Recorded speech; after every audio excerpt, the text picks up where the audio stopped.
Muy buen día para todos, espero que todos se encuentren muy bien. El día de hoy les vamos a exponer nuestro proyecto de investigación, que es un carro a propulsión de agua y aire con una trayectoria de movimiento rectilíneo uniformemente acelerado, aunque de antemano les decimos que esto hay que tomarlo con pinzas.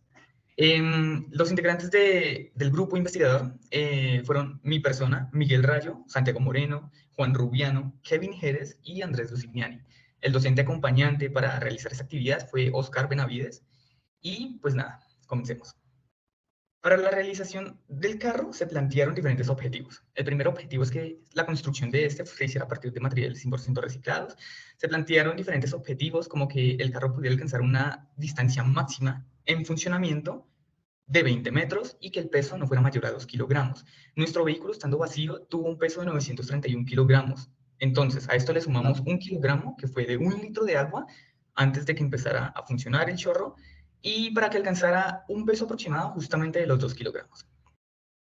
Pasando un poco al tema del análisis directamente, el análisis consistió en hacer 5 diferentes lanzamientos. A partir de aquí, lo que hicimos fue comparar los diferentes factores que influyen a la hora de hacer un recorrido, ¿sí? Dado que, como les dije anteriormente, si bien en términos generales se trata de un movimiento rectilíneo uniformemente acelerado, pues ya nos vamos a dar cuenta de que las cosas no son tan así. Listo. Comencemos con el primer lanzamiento.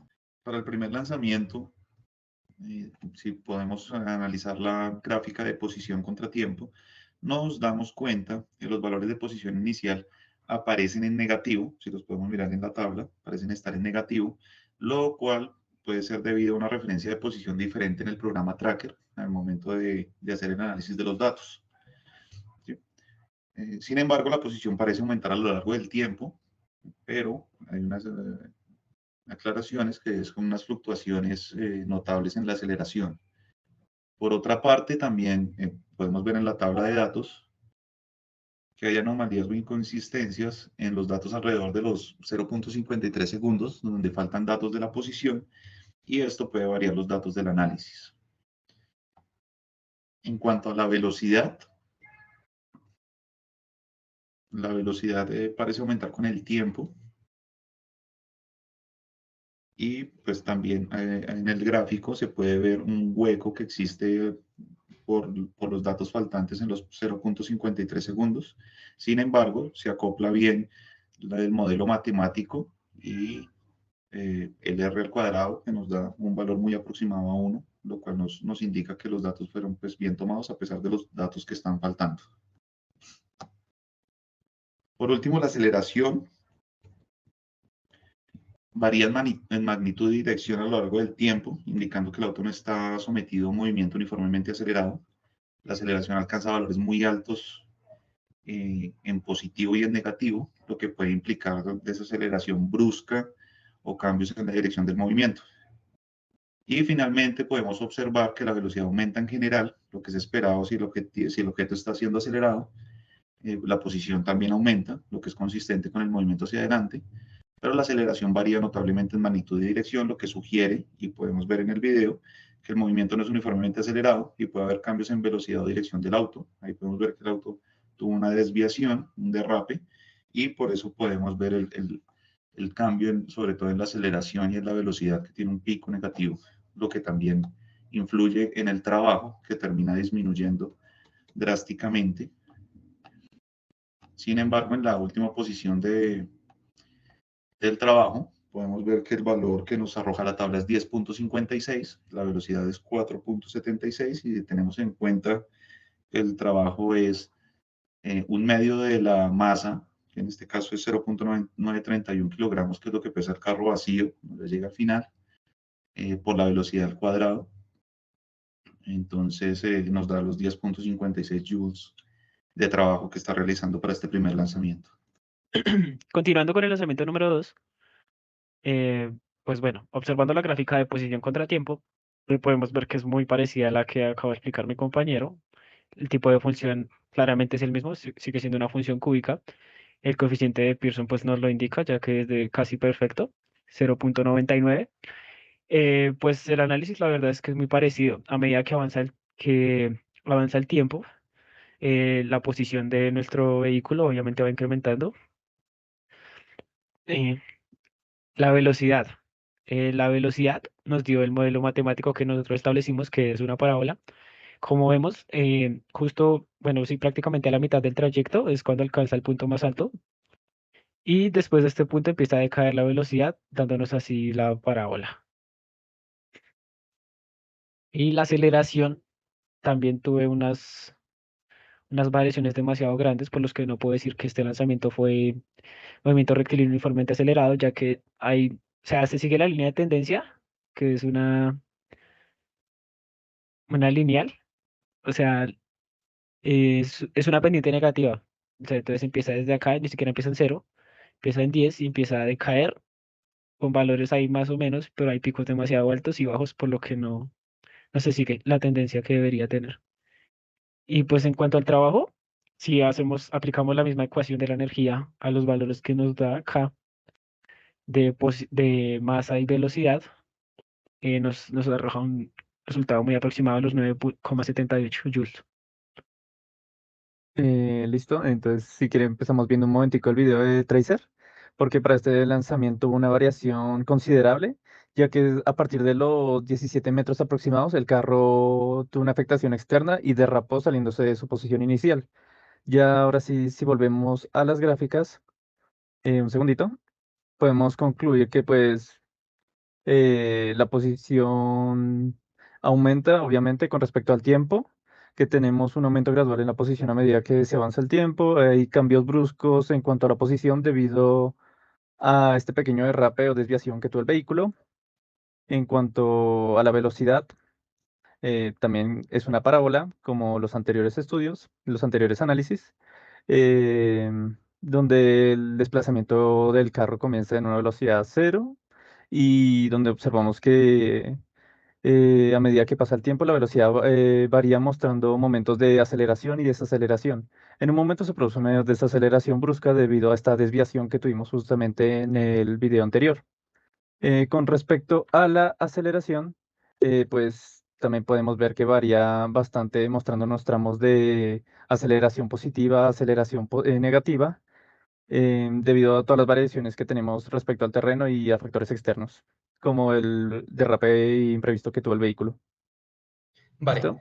Analizando nuestro cuarto lanzamiento, he de decir que, antes de comenzar, este fue el mejor lanzamiento que tuvimos, por lo que es importante prestar atención en esta parte.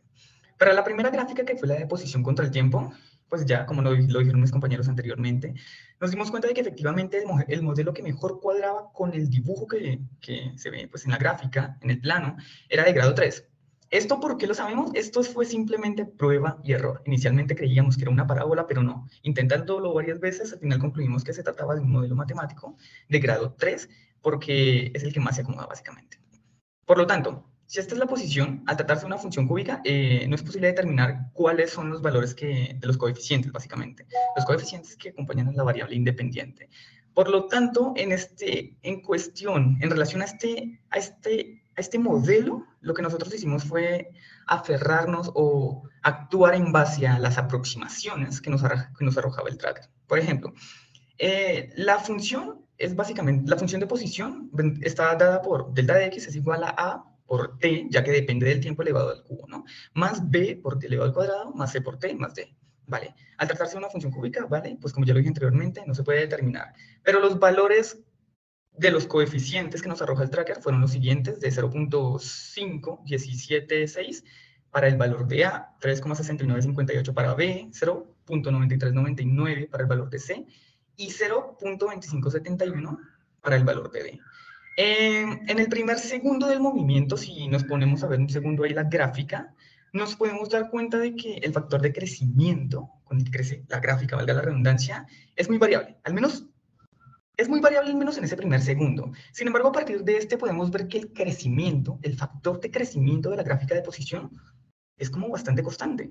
Es decir, podemos decir que se mueve distancias iguales en intervalos de tiempo iguales, pero esto hay que tomarlo también con comillas. Finalmente, como la posición está cambiando, pues es evidente que el vehículo se está moviendo. Además, el final de la gráfica, hay que aclarar, no nos indica como tal el punto en el cual se detuvo el vehículo, sino que este fue el punto en el cual se acabó el combustible, es decir, se le acabó el agua y el aire a presión, por lo que a partir de ahí continuó con puramente energía cinética. Ya cuando analizamos la gráfica de la velocidad, si sabemos que, el modelo que representa la gráfica de la posición es cúbico, bueno, cuando lo derivamos, obtenemos la velocidad. En este caso, la velocidad efectivamente nos da una cuadrática cuando la derivamos. Sin embargo, haciendo este proceso obtenemos unos resultados relativamente diferentes a los que directamente nos arroja el modelo del tracker, ¿sí? Si yo tomo la función que describe la posición y la derivo, pues me va a dar un valor muy aproximado al que nos arroja el tracker. Sin embargo, no son iguales. Aquí nuevamente, pues las variables independientes, los coeficientes, perdón, que nos arroja el tracker, pues son A, B, C, y pues también nos tuvimos que adaptar a las aproximaciones que este nos arroja, dado que no es posible determinarlo con operaciones o con diferentes variables. Aparte, estos coeficientes no, al menos no para este ejercicio práctico. Entonces, como nos podemos dar cuenta, es una parábola, básicamente. El motivo por el cual el gráfico dibujado en el plano representa una parábola, pues es porque una gran parte del movimiento es acelerada. Pero, claro, no todo lo es y eventualmente sabemos que el vehículo se terminaría frenando por completo, volviendo a la posición inicial de cero. Entonces, el movimiento es acelerado, pero a medias. Y eso lo vamos a ver aquí a continuación cuando veamos la gráfica de la aceleración contra el tiempo. Ya que como, bueno, partiendo de la base de la velocidad, sabemos que la función es cuadrática. Cuando la derivamos obtenemos una función lineal. Y esto es importante, ya que si nos ponemos a ver la gráfica, para nada podríamos concluir que la función se trata de una lineal. Al menos tenemos una tendencia que puede llegar a ser lineal, ¿vale? Pero es que debido a muchos factores, como por ejemplo la fricción entre el vehículo y el asfalto de la calle, el rozamiento del vehículo con el aire, la calidad o la resolución del video del movimiento del vehículo que se analizó en el software tracker, tenemos muchos más motivos. Tenemos, por ejemplo, el seguimiento mediante el punto por frame del software tracker, las aproximaciones en el margen de error. Todas estas cosas pueden intervenir, pueden influir para que la aceleración nos dé de esta forma, ya que no es muy fiel al modelo matemático. Listo, ya para finalizar, sobra decir que el gráfico de la aceleración no son, son los mismos representados en la tabla, claro, pero no describe una aceleración constante. Entonces, ya a continuación vamos a ver el análisis del último lanzamiento. Bueno, analizando nuestro último lanzamiento, en cuanto a la gráfica de la posición contra el tiempo, vemos que el vehículo comienza desde una posición 0 y se mueve hacia la derecha, y pues la velocidad del vehículo aumenta gradualmente hasta pues alcanzar un máximo aproximadamente de 9 metros sobre segundo. Sí, bueno, pues ese es el video del quinto lanzamiento. Pues en nuestra gráfica, el coeficiente de Pearson, el coeficiente de relación, es casi perfecto, es de 0,99, lo que nos indica pues que la relación entre la posición y el tiempo de la gráfica es muy estrecha y podemos pues encontrar la posición del carro con precisión pues a partir del tiempo. Bueno, en nuestra gráfica de velocidad contra tiempo, como ya se decía anteriormente, Aceleración. Eso. La aceleración, exacto, la aceleración contra el tiempo, sí que verá. Bueno, pues vemos que pues nuestra velocidad aumenta gradualmente hasta que alcanza pues un máximo de aproximadamente 9 metros sobre segundo, lo que indicábamos en la anterior gráfica, y pues luego pues la velocidad disminuye. Igualmente la correlación de la gráfica es de 0,90, lo que indica pues que es estrecha y pues significa que la velocidad se puede predecir y con respecto al tiempo. En cuanto a las conclusiones, pues el análisis de los datos revela que la aceleración del objeto en los diferentes lanzamientos no es constante a lo largo de todo el movimiento. En algunos intervalos de tiempo la aceleración parece ser aproximadamente constante, mientras que en otros intervalos se observan variaciones significativas en la aceleración, lo cual nos da como resultado que no estamos, o los resultados no concuerdan con un movimiento uniformemente acelerado, sugiriendo cambios en la dinámica del movimiento. Entonces, este tipo de movimiento no se ajusta a los modelos simples de la cinemática clásica y podría ser más complejo, posiblemente involucrando fuerzas variables o trayectorias irregulares.